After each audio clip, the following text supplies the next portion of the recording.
If you think real men don't cry, this will change your mind. There's nothing wrong with men crying in and of itself. The issue lies in when we stay there and when we do it over things that are undeserving of having a weak emotional regulation and thinking that that is going to serve you. As a man, if you want to be respected and if you want to be able to work through anything in your life and consistently build something, there's no way around it. You must build that emotional resistance, that emotional regulation.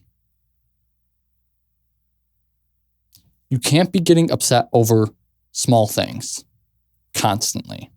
I'd say there's two levers here. Having a emotional reaction and emotional regulation. Now, in the moment, you can't directly really control an emotional reaction. You feel what you feel. But over time, you can learn to not let things bother you as much.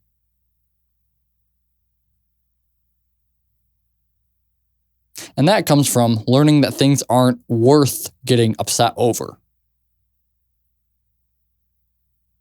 Now, that counteracts what I was saying earlier about having fuel and emotion, using emotions as fuel. It sounds like it counteracts that, but it doesn't, because like I said, lower level emotions are wasty. They're taxing on you. They're taxing on the mind, body, and soul. So we do want to try to avoid them. But if you have nothing else, at least then you would have something.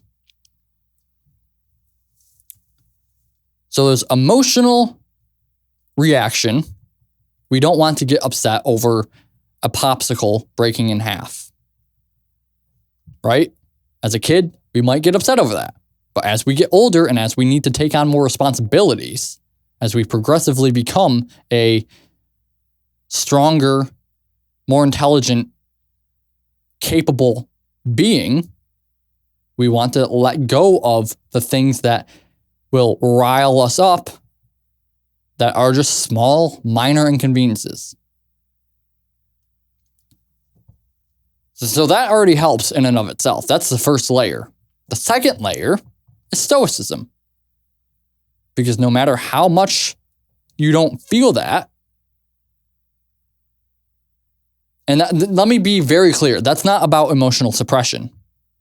That is not about emotional suppression. You don't want to suppress your emotions either. You just want to build a mentality, a mindset that is resistant to minor inconveniences. Not because it's fake, not because you're suppressing an emotion and you're trying to say, no, I'm bigger than this, when really you're really hurt inside of it. Feel your emotions. Don't suppress them. But don't act on every emotion. Which is the second thing. Stoicism. Don't act on every emotion. You want to recognize when an emotion is worth acting on or not. Typically, survival situations, emotions can and should be acted on.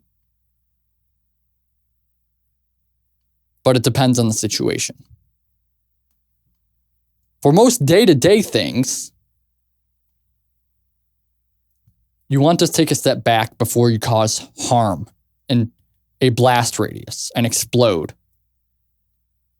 You don't want to fake stoicism either. Faking stoicism just leaves you feeling numb and leaves you bottled up inside without ever actually properly processing emotions. You don't want to do it just because you want to feel more mature.